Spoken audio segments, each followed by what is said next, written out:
Hello hi అండి, welcome to my channel. ఇవాళ నేను అప్పన్న స్వామిని అయితే గీస్తున్నాను. ఈ ఆర్ట్ని గీస్తూ ఆయన యొక్క చరిత్రను అయితే తెలుసుకుందాం. సింహాచలం అంటే సింహం యొక్క పర్వతం అని అర్థం. ఇక్కడ స్వామివారు తూర్పు కనుమల్లోని సింహగిరిపై కొలువై ఉన్నారు. శ్రీ మహావిష్ణువు దశావతారాలలో 4వదైన నరసింహస్వామి అవతారంలో వరాహముఖం, మనుష్య రూపం మరియు సింహపు తోకతో కూడిన విశిష్ట రూపంతో ఇక్కడ వెలిశారు.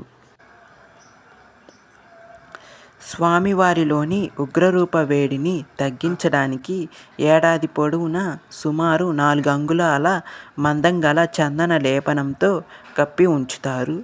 ఈ రూపంలో స్వామివారు లింగాకృతిలో కనిపిస్తారు.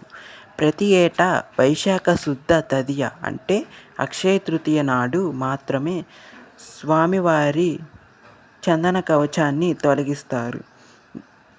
చందనోత్సవం రోజున మాత్రమే భక్తులకు స్వామివారి నిజరూప దర్శనం లభిస్తుంది. ఆ తర్వాత మళ్ళీ కొత్త చందనాన్ని పూస్తారు. సాధారణంగా దేవాలయాలు తూర్పు ముఖంగా ఉంటాయి, కానీ సింహాచలం ఆలయం పశ్చిమాభిముఖంగా ఉండడం ఒక విశేషం. ఈ ఆలయం సుందరమైన కళింగ వాస్తు శైలిలో నిర్మించబడింది. ప్రస్తుత ఆలయ రూపాన్ని 13వ శతాబ్దంలో తూర్పు గంగా వంశపు రాజులు నిర్మించారు. ఆలయ ప్రాకారంలో ఉన్న కప్పస్తంభం అత్యంత శక్తివంతమైనదని భక్తుల నమ్మకం. దీనిని కౌగిలించుకుంటే కోరికలు నెరవేరుతాయని, ముఖ్యంగా సంతానం కలుగుతుందని విశ్వసిస్తారు. కొండపై గంగధార, ఆకాశధార వంటి సహజ జలధారలు ఉన్నాయి.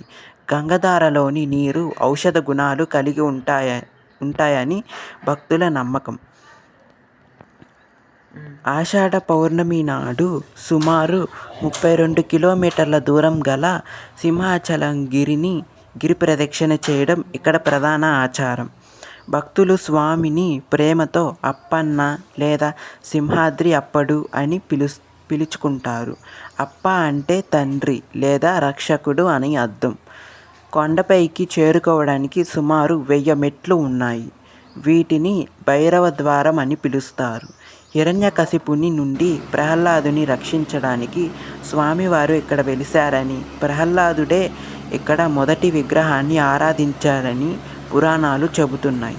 పూర్వం రాజులు, ప్రజలు స్వామివారికి కప్పాలు అంటే పన్నులు చెల్లించేవారని, అందుకే ఆలయంలోని స్తంభానికి కప్పపు స్తంభం అనే పేరు వచ్చిందని చెబుతారు.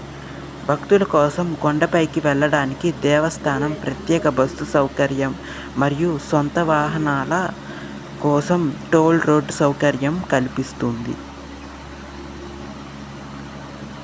ఇదేనండి స్వామివారి చరిత్ర.